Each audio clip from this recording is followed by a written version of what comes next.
by refusing to affix his signature to the document that obfuscated the global scourge of terrorism. Rajnath Singh underscored New Delhi's unwavering resolve for India to sign a document that avoids naming or condemning terrorism directly would have mounted to insulting the memories of those lost and betraying the nation's expectation from its leadership.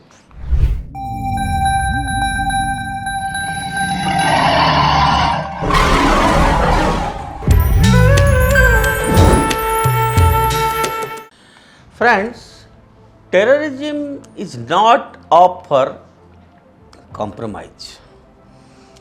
In geopolitical landscape, increasingly shaped by strategic ambiguity and opportunistic alliances, India's Defence Minister Rajnath Singh's refusal to endorse the joint statement at the SCO Defence Minister meet at Qingdao sends a bold and necessary strong message. India will not compromise on its core national interest, particularly on the issue of terrorism. This firm decision, though diplomatically inconvenient in the short term, but in my view, it's a long overdue assertion of India's moral clarity and strategic confidence in multilateral platforms that often suffer from consensus fatigue.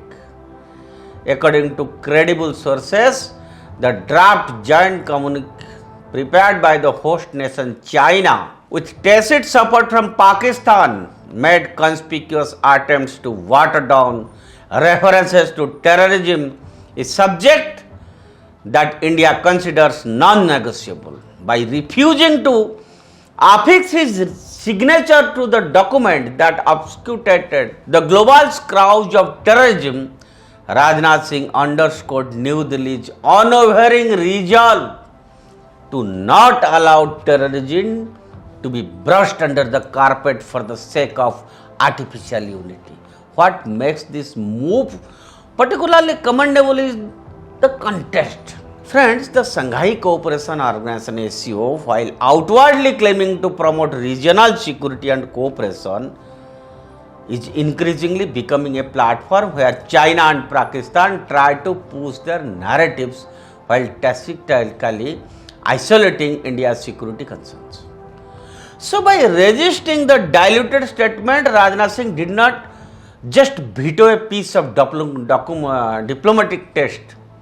He upheld the voice of the nation that has been a consistent victim of cross-border terrorism, often with Pakistani fingerprints. The mention of Pahalgaon in Rajnath Singh's speech, where India recently lost civilians in a terror ambush, was not symbolic but deeply intentional. It served as a poignant reminder. It's a poignant reminder. India does not speak about terrorism in the abstract. It lives its consequences in blood and grief. For India to sign a document that avoids naming or condemning terrorism directly would have mounted to insulting the memories of those lost and betraying the nation's expectation from its leadership. So this episode is also microcosm of the larger dysfunction within SCO. While the organization professes to be an anti-terrorism bloc, it paradoxically includes Pakistan, a state that not only harbors but also exports terrorism as an instrument of foreign policy. And with China shielding Pakistan at global forums like the UNSC from being designated as a terror sponsor, the credibility of SCO's anti-terrorism agenda is deeply compromised. India, by walking away from the diluted consensus, has exposed this double standard. And some might argue that India risks isolation within SCO by not playing along, but the reality is quite the opposite.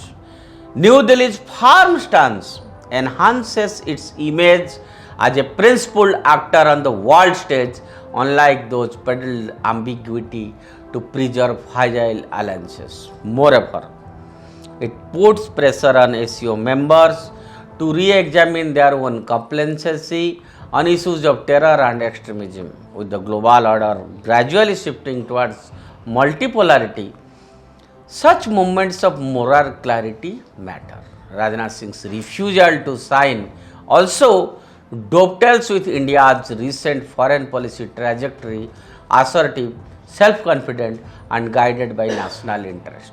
Whether it was walking out of the RCEP trade deal to protect Indian industry, resisting pressure from the West on buying discounted Russian oil, India has shown that it will not toe any line that undermines its sovereign choices.